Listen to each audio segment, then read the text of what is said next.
Bonjour, mon nom est Catherine Rattel, je suis professeure à l'Université Laval et je suis titulaire de la Chaire de recherche du Canada sur les pratiques parentales et les trajectoires scolaires et vocationnelles.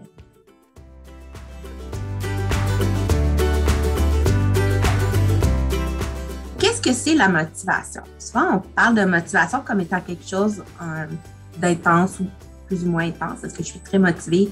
Est-ce que je suis moins motivée? Qu'est-ce qui est important de comprendre, c'est qu'en fait, c'est plutôt la qualité de la motivation qui est importante. Il y a des motivations de meilleure qualité que d'autres.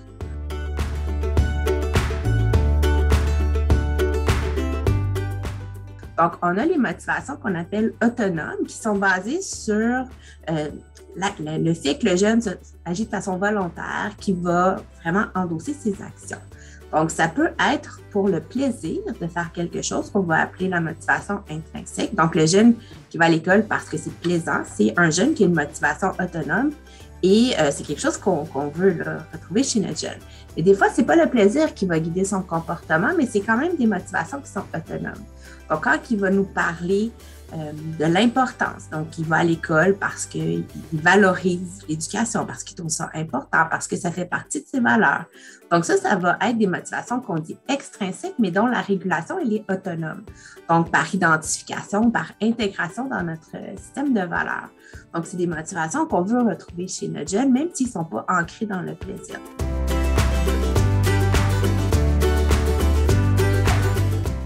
Des fois, ça va plus être des motivations contrôlées qu'on va retrouver chez notre jeune.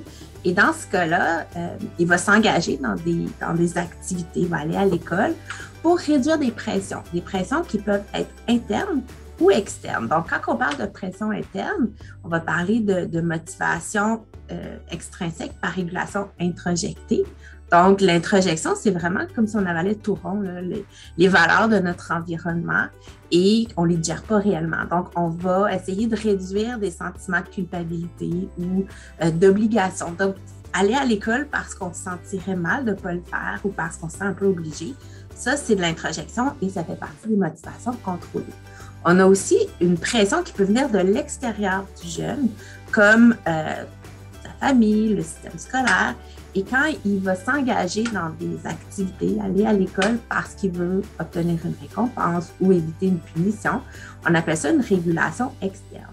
Donc, c'est encore là une motivation contrôlée qu'on aimerait ne pas trop voir chez notre jeune et essayer de diminuer dans le fond.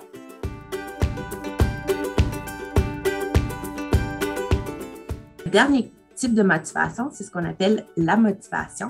Et c'est quand le jeune ne perçoit pas vraiment de contingence entre faire un comportement et ses conséquences.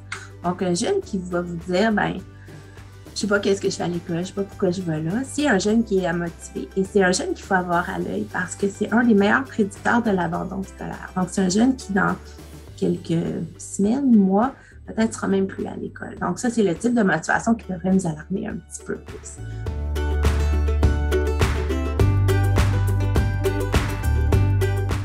Donc, quand on parle de motivation, c'est beaucoup plus une question de qualité. On veut que ce soit des motivations autonomes parce que c'est ce qui prédit les meilleures conséquences au niveau affectif, cognitif, comportemental. On veut avoir le moins possible des motivations contrôlées et on ne veut surtout pas retrouver de la motivation chez les jeunes.